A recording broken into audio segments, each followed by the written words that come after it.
അത്ഭുതങ്ങൾ തീർന്നിട്ടില്ല, അടയാളങ്ങൾ തീർന്നിട്ടില്ല കാലത്തിൽ ഈ ലോകത്തിൽ. എൻ്റെ പേര് ജിജി. ഞാൻ പേരാമ്പ്ര സെൻ്റ് ആൻ്റണീസ് ഇടവകയിൽ നിന്ന് വരുന്നു. ആദ്യമേ ഈ അൾത്താരയിൽ ഈശോയോട് ചേർന്ന് നിന്നുകൊണ്ട് ഈശോയെ മഹത്വപ്പെടുത്തുവാനായിട്ട് എന്നെ അനുഗ്രഹിച്ച സ്നേഹപിതാവായ ദൈവത്തിന് ഞാൻ നന്ദി പറയുകയാണ്. ഞാൻ എൻ്റെ മകൻ ആൻ്റണിക്ക് വേണ്ടിയാണ് ഞാൻ ഈ സാക്ഷ്യം പറയുന്നത്. അവൻ ഫോർത്ത് ഇയർ പഠിച്ചുകൊണ്ടിരിക്കുന്നു. തേർഡ് ഇയറിൽ 6ാമത്തെ സെമസ്റ്റർ പരീക്ഷ ഏപ്രിൽ മെയ് മാസത്തിലായിരുന്നു. ആ സമയത്ത് അവൻ എല്ലാ സബ്ജക്റ്റുകളും നന്നായിട്ട് പഠിച്ചെഴുതി. ലാസ്റ്റത്തെ പരീക്ഷയായപ്പോൾ അവൻ പറഞ്ഞു, ചേച്ചിമാരോടും എന്നോടും പറഞ്ഞു, ഈ പരീക്ഷയ്ക്ക് ഞാൻ എന്തായാലും തോക്കും, എനിക്കത് എങ്ങനെ എഴുതേണ്ടെന്ന് ഒന്നും അറിയില്ല, കീമൊക്കെ എഴുതുന്ന പോലെയാണെന്നാണ് എന്നോട് പറഞ്ഞിരുന്നത്. അപ്പോൾ ഞാനിവിടേക്ക് വരാൻ കാരണം എൻ്റെ ഒരു ഫ്രണ്ട് ബിൻസി ഇവിടെ ശുശ്രൂഷയ്ക്ക് കൂടാറുണ്ട്. അപ്പോൾ ബിൻസി എപ്പോഴും എന്നോട് പറയും, ചേച്ചി ഒരു പ്രാവശ്യം ഇവിടേക്കൊന്ന് വന്നോളും എന്നോട് എപ്പോഴും പറയാറുണ്ട്. പിന്നെ അച്ഛൻ്റെ യൂട്യൂബിലുള്ള സാക്ഷ്യങ്ങളും ഞാൻ കേൾക്കാറുണ്ട്.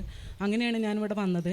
അപ്പം ഞാൻ വിചാരിച്ചു, ഇവന് ഇത്രയും ബുദ്ധിമുട്ടുള്ള എക്സാം ആണെങ്കിൽ ഇത്തിരി ത്യാഗം എടുത്ത് ഞാനിവിടെ തന്നെ വരാമെന്ന് വിചാരിച്ചു. ഇവിടെ വന്ന അന്ന് ഞാൻ അതിശക്തമായിട്ട് പ്രാർത്ഥിച്ചു.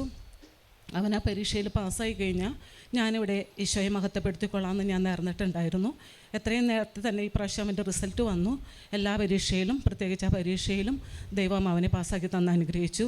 ഇത്രയും വലിയ അനുഗ്രഹം തന്ന ഈശോയ്ക്ക് ഞാൻ കോടാനുകൂടി നന്ദി പറയാണ്. ഹല്ലേലൂയ. ചേച്ചി നല്ല രോഗമായിട്ട് വരുന്ന, ശരീരം മുഴുവനും രോഗമാണ്, ഭർത്താവുണ്ട്. ആദ്യത്തെ ദിവസം തന്നെ കർത്താവ് രോഗസൗഖ്യം നൽകി അനുഗ്രഹിച്ചു. അതിനെ തുടർന്ന് കുറേ ദിവസങ്ങളിൽ, കുറേ ആഴ്ചകളിൽ വന്ന് പങ്കെടുത്തു. അനുഗ്രഹം കിട്ടിയൊരു മകളാണ്. അതുകൊണ്ടാണ് മകന് വേണ്ടി പ്രാർത്ഥിച്ചു. എൻജിനീയറിങ്ങിൽ 5th സെമസ്റ്ററിൽ നല്ല മാർക്കോടുകൂടി അവനെ പാസ്സാക്കാനായിട്ട് കർത്താവ് കൃപ നൽകി അനുഗ്രഹിച്ചു. ഹല്ലേലൂയ. ഹല്ലേലൂയ.